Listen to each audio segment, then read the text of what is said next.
삶과 죽음의 경계, 그리고 진정한 삶의 의미에 대하여. 안녕하세요.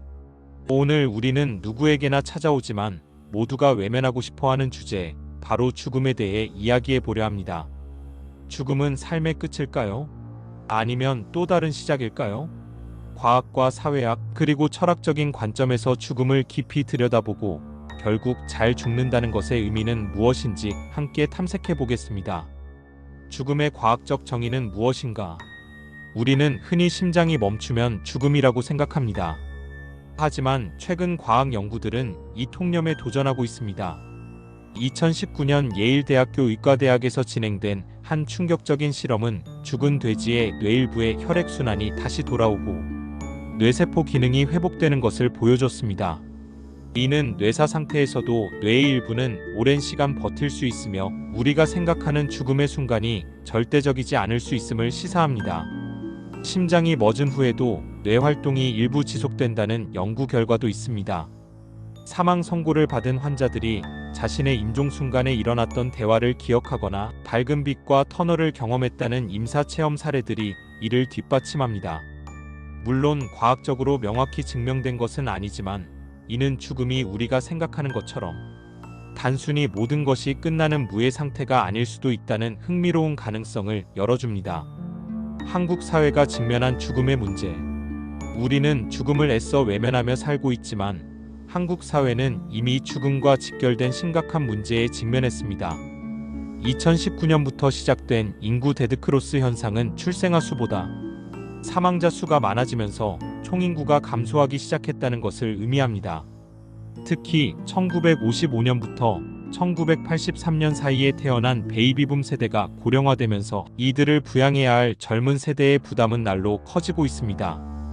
고령화 사회로의 진입은 의료비 증가, 요양 인프라 부족 등 다양한 사회적 문제를 야기합니다. 과거에는 가족이 임종을 지키는 것이 일반적이었지만 이제는 병원이나 요양원에서 혼자 죽음을 맞이하는 사례가 늘고 있습니다. 이러한 사회적 변화는 우리에게 죽음을 개인의 문제가 아닌 사회 전체가 함께 고민하고 준비해야 할 중요한 과제로 인식하게 만듭니다. 스트레스와 수면 부족에 시달리는 현대인들의 삶 역시 죽음과 무관하지 않습니다. 과도한 스트레스는 심장마비와 유사한 증상을 일으키는 타코츠보 신근증 같은 질병을 유발합니다. 죽음을 외면한 채 삶을 질주하는 동안 우리는 오히려 삶의 끝을 더 빨리 앞당기고 있는지도 모릅니다. 웰다잉, 잘 사는 삶의 완성.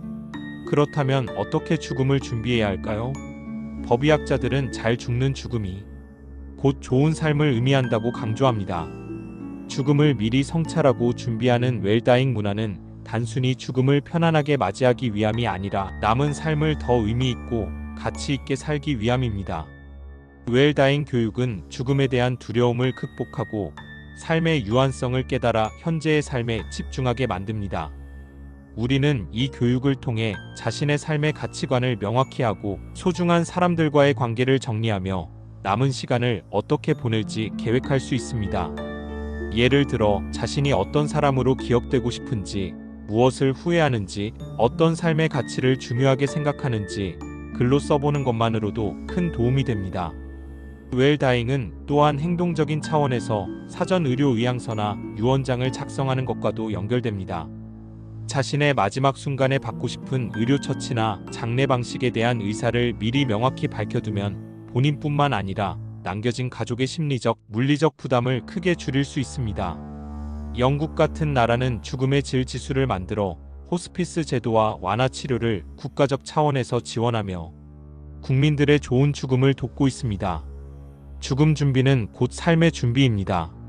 죽음을 외면하는 것이 아니라 죽음을 삶의 한 과정으로 인식하고 성찰할 때 우리는 비로소 진정한 의미의 행복을 찾을 수 있습니다.